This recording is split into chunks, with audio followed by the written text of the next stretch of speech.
Jadi pas mau bayar kuliah anak ada berkat gitu ya.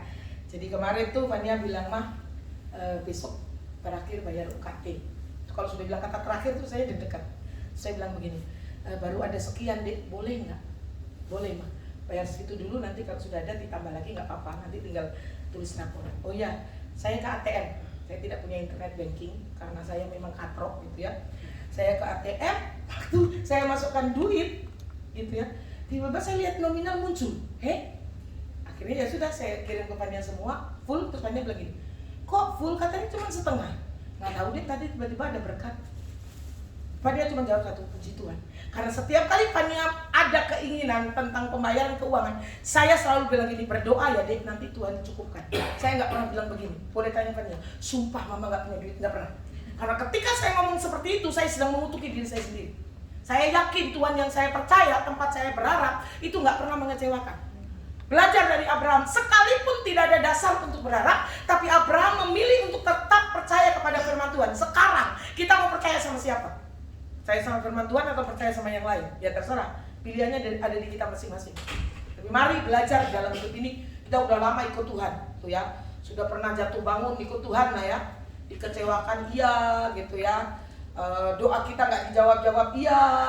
Tapi saya selalu percaya bahwa jawaban doa dari Tuhan itu selalu diberikan untuk kita. Tinggal kita mau nunggu nggak? Dan saya nunggunya cukup lama sebetulnya. Tetapi saya percaya. Sekalipun saya tunggu lama, saya yakin Tuhan sedang melatih saya untuk saya menjadi anak Tuhan, menjadi hamba Tuhan, menjadi pelayan Tuhan yang tetap setia. Karena yang memberikan pengharapan adalah Allah yang setia. Bagaimana kita tetap punya pengharapan? Yang pertama, Roma pasal yang kelima, ayat 3 dan 4. Dan bukan hanya itu saja, kita malah bermegah juga dalam kesengsaraan kita. Karena kita tahu kesengsaraan itu menimbulkan ketekunan. Dan ketekunan itu menimbulkan tahan uji, dan tahan uji menimbulkan pengharapan. Ternyata pengharapannya ada di ujung paling belakang. Jadi menurut saya, pengharapan itu adalah proses. Saya dan kita semua orang-orang percaya, mau nggak melewati proses untuk kita tetap menjadi anak Tuhan yang punya pengharapan?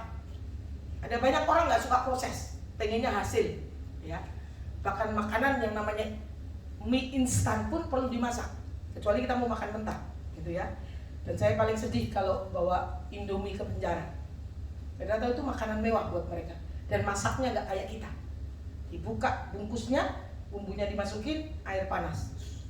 Masih dibungkusnya itu, terus dipegangin lama. Namanya jadi bukan Indomie lagi. Apa? Mikom. Mie dikom maksudnya. Setelah mekar lah itu baru dimakan. Itu kesukaan mereka banget gitu ya.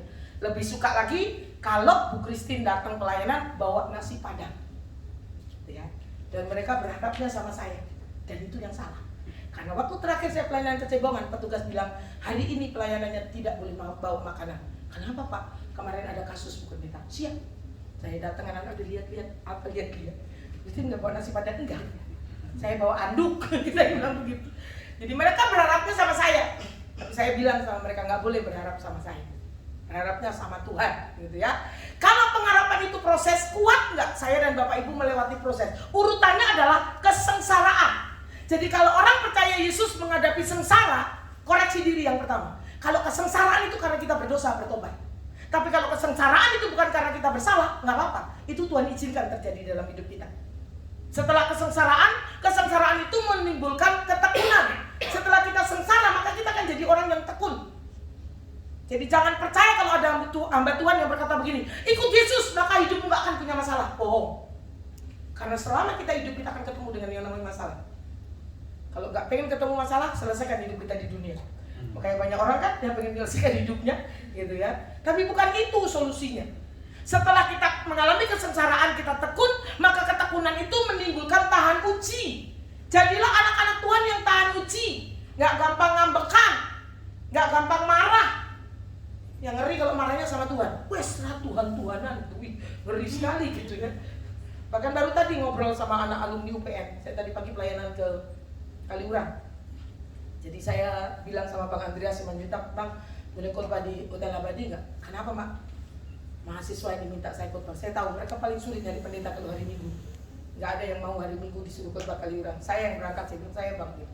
Ketemu alumni dan mereka bilang gini, ternyata jadi anak pendeta itu nggak enak. Tapi kenapa? Beban Bu.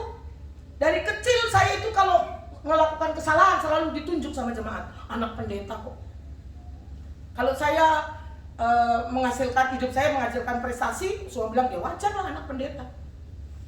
Sehingga sekarang dia bilang begini, saya kalau boleh milih, saya nggak mau jadi anak pendeta. Dia bilang kalau kamu bisa milih, kamu boleh pilih orang tuamu dan pasti kau akan milih jadi anaknya Jokowi. Masalahnya Jokowi nggak mau punya anak kayak kau. Semua pengen jadi anak presiden, bahaya. Saya bilang sama dia, kita nggak bisa milih siapa orang tua kita. Tapi saya yakin, kalau sesuatu yang kita hadap itu akhirnya menimbulkan pengharapan, kenapa kita harus takut? Saya nggak tahu Bapak Ibu sedang berproses apa, tapi mari jalani proses itu bersama dengan Tuhan. Bahwa Allah yang menjanjikannya adalah setia. Jadilah kita anak Tuhan yang setia, ya, setia beribadah, setia berdoa, setia melakukan kebaikan, setia melakukan firman Tuhan. Dan saya yakin dan percaya bahwa setiap kita diizinkan punya pengalaman masing-masing bersama dengan Tuhan. Jangan bangga dengan pengalaman orang lain, jangan. Boleh dikuatkan oleh kesaksian orang lain, tapi akan lebih baik kalau kita punya kesaksian sendiri. Bagaimana Tuhan menolong kita. Dan saya nggak pernah malu menyaksikan kebaikan Tuhan di dalam kehidupan saya. Yang kedua, bagaimana kita tetap punya pengharapan.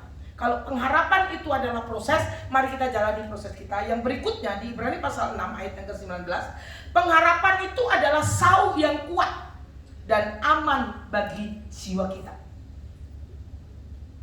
Menurut Kamus Besar Bahasa Indonesia, saya sudah buka saudara, percayalah sama saya. Kata sauh itu adalah alat berkait dan berat yang dibuat dari besi yang dilabuhkan dari kapal ke dasar laut supaya kapal itu dapat berhenti. Arti lainnya, sauh adalah jangkar. Kita yang pernah naik kapal besar pasti paham. Kapal yang besar itu ketika berhenti membutuhkan yang namanya jangkar. Ya, saya sering beberapa kali naik kapal penyeberangan Bali ke Lombok. Dan saudara harus tahu, kapal Pelni yang nyebrang Bali ke Lombok itu kayaknya bukan kapal menurut saya. Besi tua mengapung gitu ya. Jadi wah ngeri lah pokoknya. Apalagi kalau ombak udah besar, itu rasanya isi perut diaduk-aduk. Nah waktu kapal besar ini sampai gitu ya di pelabuhan, maka akan ada jangkar yang diturunkan supaya kapal ini tetap berhenti. Dan Alkitab katakan pengharapan itu adalah sauh yang kuat. Pengharapan itu jangkar yang kuat dalam hidup kita. Tapi beberapa waktu yang lalu, bulan Agustus, jadi saya itu sudah punya kebiasaan lama, kayaknya sejak saya di Jogja. Kenapa? Awalnya dimulai ketika ada orang yang ulang tahun, gitu ya, kasih kejutannya agak-agak manusiawi. Dan saya paling nggak suka itu. Ya, anak-anak mahasiswa yang di bawah binaan saya, kalau ulang tahun nyiksa-nyiksa pasti saya marah, betulan. Kenapa nggak mending didoakan, gitu ya? Didoakan, kasih kejutan yang memberkati. Gitu. Nah, satu kali anggota Fresh kayaknya, tapi Freshnya udah bubar ya, jadi nggak sebut inisial lah. Ulang tahun dikerjain saudara, teman saya hamba Tuhan ini dikerjain, kayaknya nggak manusiawi banget. Sejak saat itu, setiap kali saya ulang tahun, saya memilih untuk pergi dari rumah saya. Karena kalau saya dikerjain marah nggak boleh, pendeta nggak boleh marah, ya kan? Yang boleh marah jemaat katanya gitu kan. Jadi saya memilih pergi.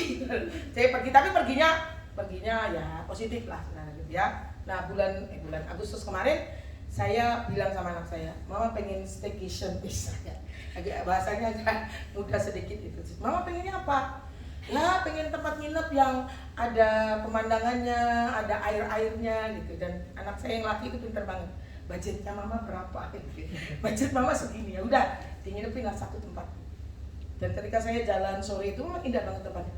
Ada bukan kapal sih, perahu kecil di pinggir situ.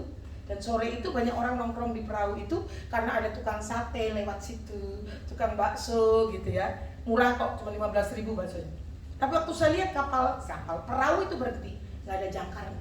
Kenapa? Perahunya kecil. Cuma ada tali tambang yang kira-kira panjangnya cuma 2 meter diikatkan di pojokan situ. Dan perahu itu nggak kemana-mana. Kenapa? Karena cuma kecil. Tapi kalau kapal yang besar, itu perlu jangkar yang besar. Kehidupan saya dan saudara itu kehidupan yang besar menurut Tuhan. Kenapa? Karena dia rela mati untuk menebus saya dan saudara. Kita ini berharga di mata Tuhan. Kalau kita punya pengharapan dan kita harus tahu pengharapan itu sauh yang kuat, maka sauh yang kuat itu merupakan lambang keteguhan iman. Sejak abad kedua sauh menjadi lambang utama dari pengharapan orang Kristen. Dan nggak salah kalau kita pakai liontin yang kalung yang liontinnya jangkar nggak salah, asal jangan besar-besar aja. Besar banget begini ya. Dan saya banyak negur anak-anak muda gitu ya. Mereka itu lucu-lucu, atribut kekristenannya besar-besar. Kalung salib, gelang ada salibnya, nggak salah. Tapi yang salah adalah ketika mereka memakai atribut itu dan orang tahu dia Kristen, dia pengikut Kristus, tapi tindakannya bukan tindakan pengikut Kristus, itu yang saya marah.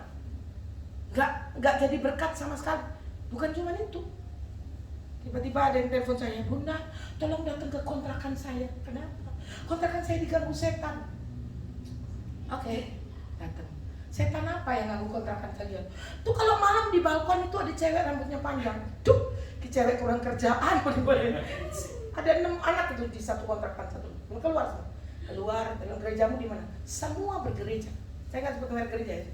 Saya tanya, kenapa bisa ada setan itu? Enggak tahu, Bunda.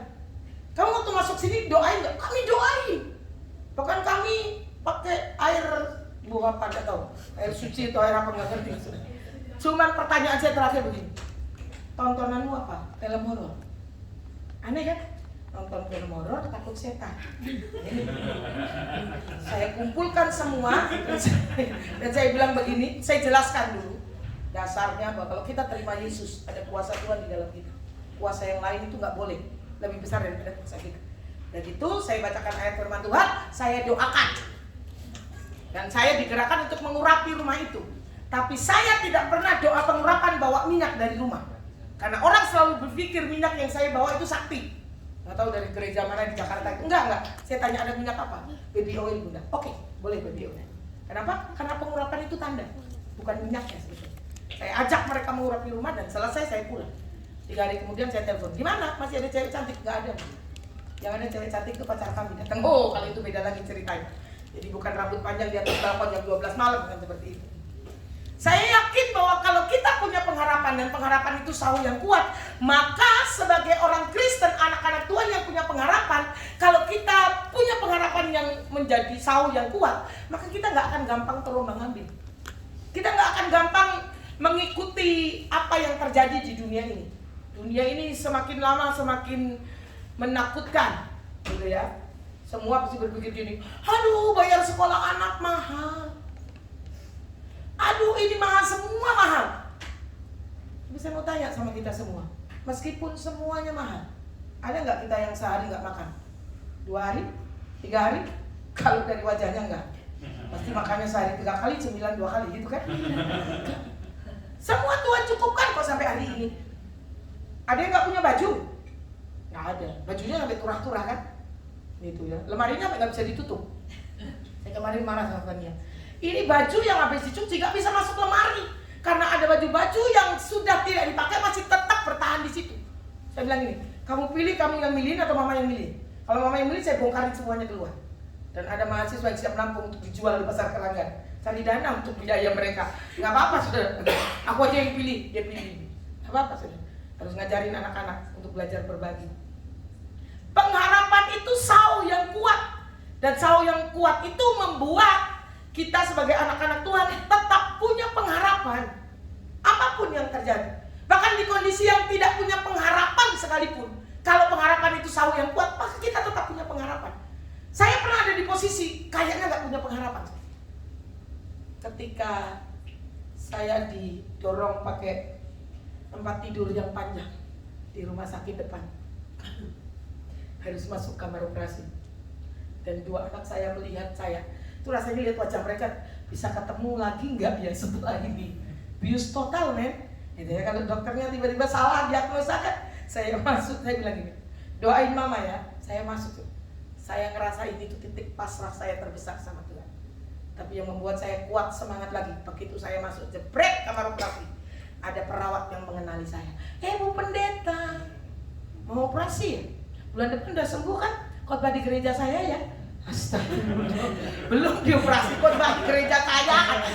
Saya bilang ya siap, nanti kalau sembuh. Dan betul, dokter spesialis kandungan yang nangani saya, Bu Christine, setelah operasi ini bed rest 1 bulan. Bapak Ibu bisa bayangin orang yang kayak begini bed rest 1 bulan, stres. Saya cuma bertahan 3 minggu. Dan Minggu yang ketiga saya berangkat khotbah di GKJ Condong Catur. Itu pertama kali dalam hidup saya naik motor kecepatan 30 km per jam. Kalau ketemu itu apa namanya? Jangan bilang polisi tidur. Mana polisinya?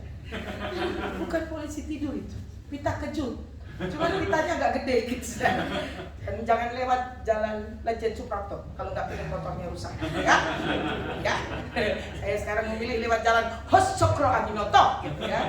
Sampai nanti itu dibongkar. Waktu lewat pita kejut itu saya cuma pelan. Dan betul, saya khotbah itu pegangan mimbar kuat karena keringat saya udah netes. Tapi saya tahu Allah yang saya sembah adalah Allah sang penyembuh, memberi saya kesembuhan begitu cepat.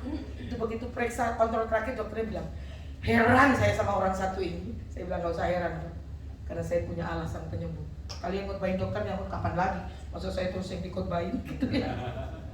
Pengharapan adalah sau yang kuat. Jadi tetaplah punya pengharapan. Ajari anak-anak kita untuk berharap sama Tuhan. Berapa bulan yang lalu pacarnya anak saya baru lulus wisuda di UKSW. Terus dia bilang gini, "Mang, tolong doain dia supaya dapat pekerjaan." Siap.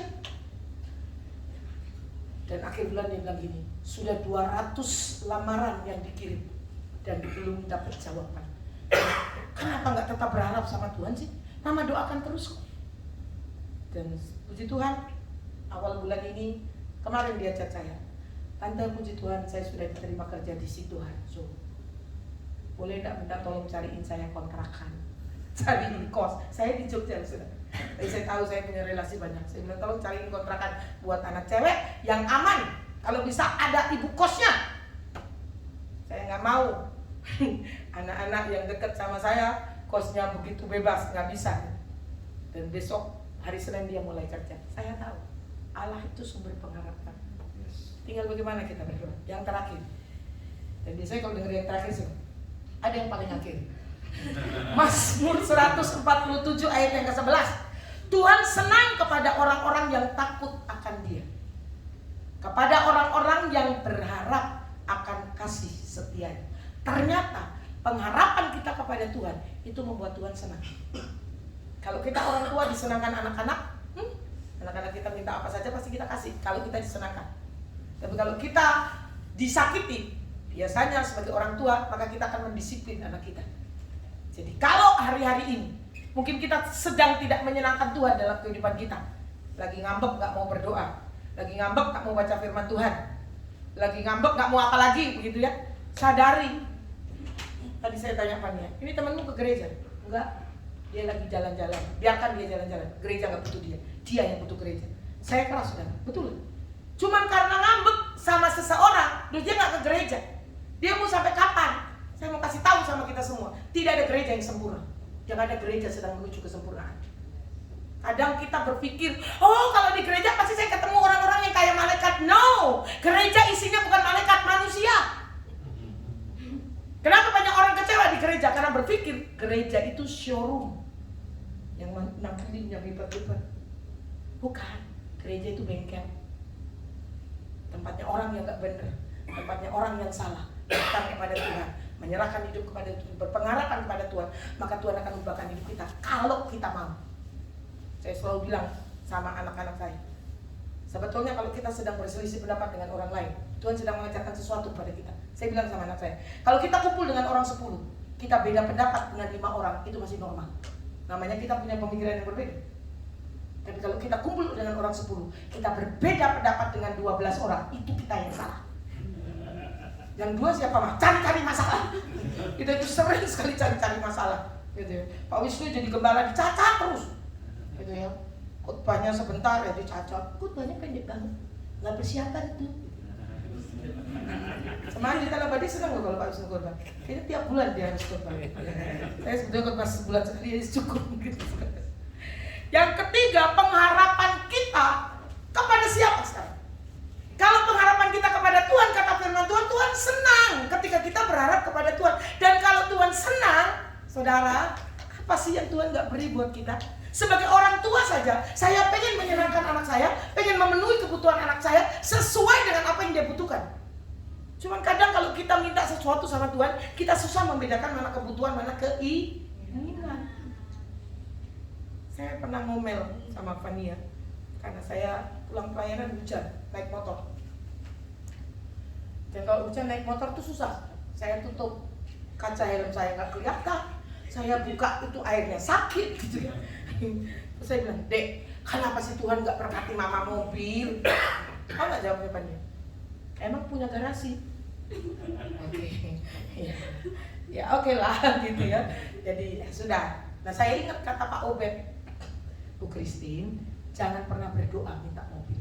Terus tunggu sampai Tuhan terharu lihat Bu Christine. Dan sampai hari ini Tuhan belum terharu. Saya sudah siapkan. Saya ini imannya kan. Saya sudah siapkan SIM A. Sampai 5 tahun habis belum punya mobil. Perpanjang. Bener. Dari kenekatan saya dapat berkat banyak. Ini tahun yang kedua Tuhan izinkan saya khotbah di Singapura. Bukan maksudnya sombong karena ke Singapura, enggak. Khotbahnya tetap bahasa Indonesia. Wong saya bahasa Inggrisnya little I can. Tapi dimulai ketika saya pengen pergi ke Singapura, saya bikin paspor. Dan sampai 5 tahun enggak pergi ke Singapura. Perpanjang lagi dong, kan nekat. Dan setelah saya perpanjang, tiba-tiba ada yang telepon, punya paspor? Ikut ya ke Singapura, ngapain? Doain orang. Cuman doa, ya cuman doa. Dan hari Minggunya saya doa, Seninnya orang yang dipanggil Tuhan. Tapi saya bukan pendeta kematian, bukan. Ya, tapi setelah berikutnya saya diundang untuk khotbah di gereja namanya Trinity. Dan itu Noel Panjaitan Noel Silalahi yang tanya sama saya, Mi, kok bisa khotbah di Singapura? Nggak tahu bang. Ceritanya gimana? Ada teman saya khotbah di Singapura, ditanya, punya teman pendeta perempuan nggak? Ada, namanya Christine. Noel masih bantah. Emang pendeta perempuan di Jogja cuma Christine? Nggak tahu bang. Dan benar, ketika di sana bertemu dengan TKW yang sedang kerja di sana, saya dikuat. Masalah saya nggak ada apa-apanya. Cil, masalah mereka dosa. Gaji mereka memang dolar, tapi masalah mereka juga dolar kayaknya. Lebih dari rupiah, beneran. Tapi mereka adalah orang-orang yang punya pengharapan kepada Tuhan. Jadi mereka selalu bilang, Bu Christine, sekarang teman saya TKW banyak. Dan mereka sering sharing, saling mendoakan, saling menguatkan. Bagaimana kita punya pengharapan? Berharapnya sama siapa dulu? Berharapnya sama Tuhan. Dan ajari anak-anak kita juga tidak berharap kepada kita sebagai orang tua, tapi berharap kepada Tuhan. Saya orang tua juga saya tidak berharap kepada anak saya. Betul, karena ada banyak kok anak-anak yang ketika orang tuanya berharap nggak seperti yang diharapkan. Tapi saya yakin kalau anak-anak saya takut akan Tuhan, dia tahu bagaimana menghormati orang tuanya. Nggak usah takut. Bukankah ada lagunya waktu kita TK? Hanya memberi, mengharap kembali. Enggak kan? Jadi nanti kalau kamu sudah lulus, kalau kerja ingat mama. Kalau kamu cari pasangan hidup ingat mama. Yang mau menikah siapa? Enggak dong. Tapi saya yakin kalau kita berharapnya kepada Tuhan, maka Tuhan yang atur segala sesuatunya baik. Berharap kepada Tuhan berarti kita berserah kepada keputusan dan kehendak Tuhan. Dan itu yang berat. Karena kadang keputusan dan kehendak Tuhan itu tidak selalu sesuai dengan kehendak kita. Saya mau kasih tahu sama jemaat Tuhan di tempat ini, Yogyakarta itu bukan kota pilihan saya untuk melayani. Saya cuma bilang Jogja, emang ada apa? Cuma ada kampus gitu kan. Dan saya harus berangkat ke Jogja karena kondisinya saat itu adalah ibu saya sakit dan harus dirawat di Jogja. Saya anak perempuan satu-satunya dari 8 bersaudara. Kalau saya nggak pergi, siapa yang merawat ibu saya? Dibawa dari Bekasi ke Yogyakarta, nginep di hotel bagus di Jalan Sosor Wijaya 1 malam. Berikutnya nginep di hotel depan 30 hari. Dan saya sakit, ditanya sama dokter, alamatnya mana Bu? Bethesda. Karena saya tidur di Bethesda, belum punya rumah di Jogja. Pulang dari rumah sakit setelah 30 hari, dikontrakkan rumah oleh gereja pada awalnya di Jalan Tentara Rakyat Mataram Gang Melati. Dan kasur di rumah saya cuma ada 1 untuk ibu saya yang baru keluar dari rumah sakit. Saya dan anak saya tidur di mana? Di bawah pakai alas kardus Indomie. Dan saya kasihan sama anak saya masih kelas 2 SD, Mas tidur di atas aja. Dan tiba-tiba tengah malam saya dengar bunyi gedebu. Oke. Kau nggak usah di atas, di bawah saja 1 malam. Saya nikmati betul. Dan rumah kontrakan itu karena dikontrakan gereja, yang tinggal full timer di situ banyak. Boleh tanya Maria Om, boleh tanya Endang Susilowati, Joseph Panggebean, Wahyu Setio Wibowo, semuanya di situ. Kami ngumpul bareng-bareng. Tapi saya percaya di situ tuh Tuhan sedang melatih saya. Saya ngelamar jadi full timer, jalan kaki dari Badran ke Sosrawijayan karena sekretariat gereja Sosrawijayan. Jadi kalau mahasiswa libur, saya sedih dan saya senang. Sedihnya adalah jemaat beberapa pulang kan karena liburan. Senangnya motor mereka dititip ke rumah saya. Jadi saya bisa naik motor mereka yang dititip. Tinggal pilih aja kan. Hari ini pakai Smash, besok pakai lu belum Vario sih, Supra E gitu kan. Karena mereka. Tapi saya yakin pengharapan saya sama Tuhan itu nggak akan mengecewakan. Wujud dari pengharapan itu adalah saya dan saudara tetap memiliki kesabaran dan tekun dalam berdoa. Sabar menjalani situasi yang tidak sesuai dengan harapan.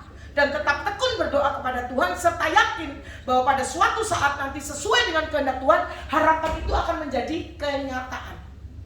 Harapan saya menyelesaikan kuliah anak saya. Yang pertama udah jadi sarjana, tinggal yang kedua. Saya berharap tahun depan dia jadi sarjana. Dan Tuhan jawab kok, sekalipun prosesnya gak mudah. Setiap orang yang percaya harus hidup di dalam pengharapan dalam Tuhan Yesus. Berharapnya sama siapa? Sama Tuhan Yesus saja. Saya bersyukur saya ketemu satu ibu yang rasanya luar biasa imannya. Punya anak 5. Jadi tinggal meninggal suaminya. Tapi ketika saya ketemu, saya hampir tidak pernah dengar dia mengeluh. Saya tanya, Kak, kenapa gak pernah ngeluh? Karena saya ngeluhnya sama Tuhan Yesus. Bayangin gak malu gue kan? Rasanya kayak gini. Dan kita kepengen kan curhat sama Pak Wisnu, berharap Pak Wisnu memberi sesuatu kepada saya. Karena saya sedang punya iman bisik-bisik sama Pak Wisnu. Curhat sama Bu Peggy, supaya Bu Peggy memberi saya sesuatu. Itu iman bisik-bisik namanya. Tapi kalau curhat sama Tuhan, saya udah tahu ada 2. Yang pertama, rahasianya terjamin 1000%. Yang kedua, selalu ada jalan keluar. Berharapnya hanya kepada Tuhan Yesus Kristus. Dan saya bersyukur sampai hari ini. Ketika pengharapan saya mulai lemah, ketika pengharapan saya mulai agak berkurang, Tuhan pertemukan saya sama orang-orang yang kadang menegur dan mengingatkan saya bahwa pengharapan di dalam Tuhan itu tidak pernah sia-sia. Kesaksian yang terakhir, saya bertemu dengan seseorang yang sedang punya masalah paling berat dalam hidupnya karena kesalahan yang tidak dia buat. Dia harus menerima vonis mati. Namanya Mary Jane. Dan hari itu dia akan berangkat ke Nusa Kambangan untuk dieksekusi. Kami yang membuat dipanggil untuk mendoakan. Semua sudah doa lengkap